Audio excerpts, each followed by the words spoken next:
తెలుగు సాహిత్య విస్తరికి స్వాగతం. నా పేరు డేగల అనితా సూరి. ఇవాల్టి కథ శీర్షిక కథ మారింది. ఈ కథ నేటి నిజం దినపత్రికలోని సాహితీ కెరటాలు అన్న పేజీలో 11వ తేదీ అక్టోబర్ నెల 2018న ప్రచురింపబడింది. చేతిలోని ఐప్యాడ్లో గేమ్ ఆడుతున్న 8 ఏళ్ల పింకీ ఛార్జ్ అయిపోవడంతో విసుక్కుంటూ వెళ్ళి ఛార్జ్లో పెట్టి హోంవర్క్ కంప్లీట్ చేసింది. ఆకలనిపిస్తే హాల్లో టీవీ సీరియల్ చూస్తూ కన్నీళ్లు కారుస్తున్న గ్రానీ దగ్గరికి వెళ్ళింది. ఆమె గబగబా కాస్త మ్యాగీ ఉడికించి పెట్టి తాను సీరియల్ మిస్ అవ్వకుండా టీవీ ముందే తినసాగింది. మమ్మీ వాట్సాప్లో, డాడీ ఫేస్బుక్లో ఫేసులు ఇరికించేసి ఉండడంతో బాల్కనీలోకి వెళ్ళి నిలబడి తలెత్తి ఆకాశం వంక చూసింది. తెల్లగా చల్లగా నిండుగా కనిపించాడు చందమామ.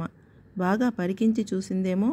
వెంటనే అనుమానం వచ్చి గ్రానీ దగ్గరికి వెళ్ళి చందమామలో మచ్చలు ఏమిటి అని అడిగింది. ఆవిడ సీరియల్లో నుంచి బయటకు రాకనే అక్కడొక గ్రానీ కూర్చుని వడలు చేస్తూ ఉంటుంది అని చెప్పింది. అయితే చందమామ మీదికి ఎవరెళ్ళి ఆ వడలు తిన్నారు అని తల్లిని వెళ్ళి అడిగింది. పరధ్యానంలో ఆమె ఇంకా వడలేనా, పిజ్జాలు చేస్తుండొచ్చు, నీల్ ఆర్మ్స్ట్రాంగ్ వెళ్ళినప్పుడు తిన్నాడేమో అని చెప్పింది ఆమె. అయినా పింకీకి మరో డౌట్ వచ్చి ఈసారి నీల్ ఆర్మ్స్ట్రాంగ్ భార్య పేరేమిటి అంటూ డాడీని వెళ్ళి అడిగింది. ఫేస్బుక్లో నుంచి కళ్ళైనా తిప్పకనే టక్కున చెప్పేశాడతను, మూన్ సేన్ అని. అప్పుడు పాప చందమామ మీద కథ ఇలా రాసింది.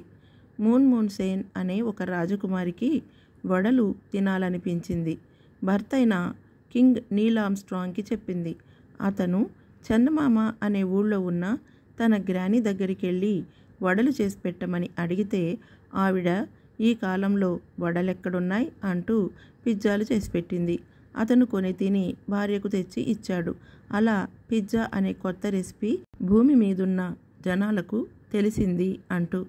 మనం చిన్నప్పటి నుంచి చందమామలోని మచ్చల్ని చూసి అక్కడొక ముసలావిడ వడలు చేస్తూ ఉంటుంది అని అనుకుంటూ ఉంటాం కదా.